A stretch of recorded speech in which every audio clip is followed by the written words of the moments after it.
Do you believe in angels? Well, according to some polls, 3/4 of Americans do. But if you're among the skeptics, you might want to change your mind when you see this next story.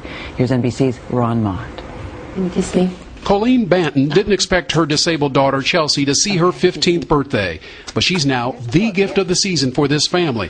You're 7, can you count them? A family counting its every blessing. We've been praying for a miracle, and I think this is the beginning of it. Back in September, pneumonia had pushed Chelsea toward death's door in a Charlotte hospital. Here she is with big sister Kaylee, who thought she was saying her final goodbyes. Yet an hour after life support was removed, jaws began to drop among some hospital workers over what appeared at another door near the teenager's room. And this image appeared up on the security monitor. And it was an image of an angel.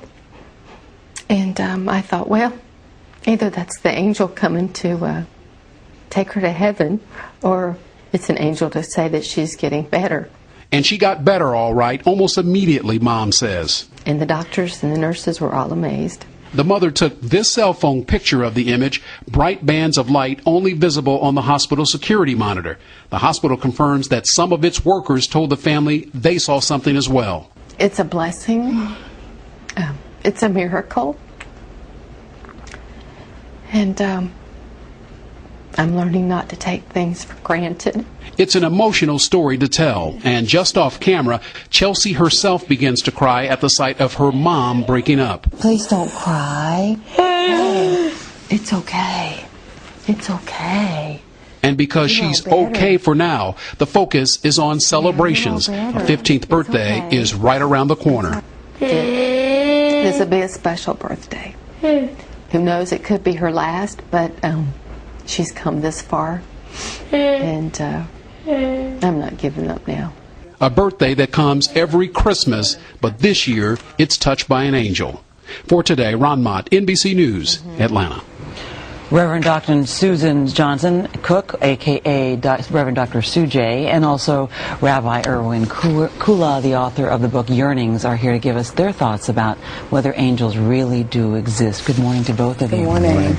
What do you make of all of this? What do you think? I think angels really do exist. She said it was a special birthday, and for us in this season, this is a special birthday that we celebrate, which was announced by an angel that Jesus Christ was going to be born. So I believe angels exist, and that's where we get guardian angels, that they protect us, they walk amongst us. I see actually a little tear in your eye. Yeah, I was crying with the this. mom. I was really moved, yeah, because I understand how special that is for her when you're at the point of where you think you're transitioning into death, but new life begins. But that's what a miracle is. It's time for new life.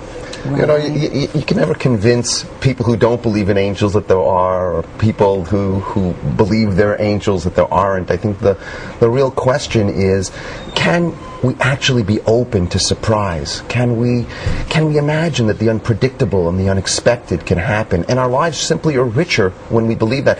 Albert Einstein once said, there are two ways to look at the world. As if everything is a miracle, or as if nothing is a miracle. And I think that's the real choice we have. And so these stories, whether angel, no angel, whether the light is a camera misfunction or not, is not the issue. The issue is, what are we willing to notice about life? I think some people looking at that image may say, that looks like the sunlight on the wall. So is this really something that requires faith, do you think, Reverend Doctor? Oh, without question. Faith is the belief in things that are unseen, the evidence of things unseen. This, for this mother and this family, was the evidence of things unseen. And so we must always hold on to that faith in the sovereignty of God and in the presence of God. And people are looking for a miracle right about now. So you think more and more people may be reaching out for without question, yes. I think the real issue is, can we be open to wonder? You know, here's the doctor said it's over. The doctor said they pulled the plug. I mean, that's really what happened. And can we still, even at the very last moment, at the very darkest moment, whether it's the darkest moment of winter when we believe one candle can last, or whether the birth of a baby child can wind up moving towards a whole world, can we actually be open to the new possibilities that are always there? And that, of course, it takes faith. It is about actually trusting.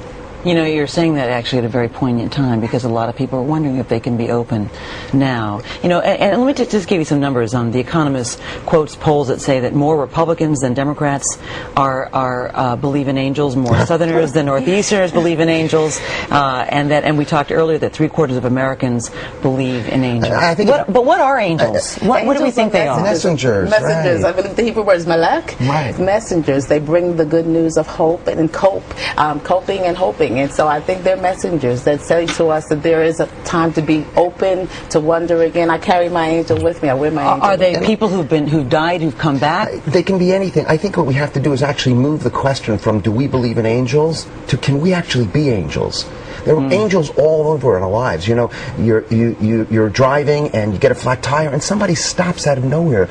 You can choose to say that's an angel. You can choose to say how lucky and coincidental that happened. Or the people that come into our lives at difficult moments, and right at those moments they seem to be there. You're having a bad day and a child looks at you and smiles, and all of a sudden you feel better. Is that an angel or is that a child smiling? That's really a choice of what it is we're going to notice. Well, on those notes, those good words, I think we're going to have to leave it. Rabbi and Reverend Doctor, thank you so much for having me this morning. And obviously here, the vote is yes. The vote is yes. And happy holidays to you both.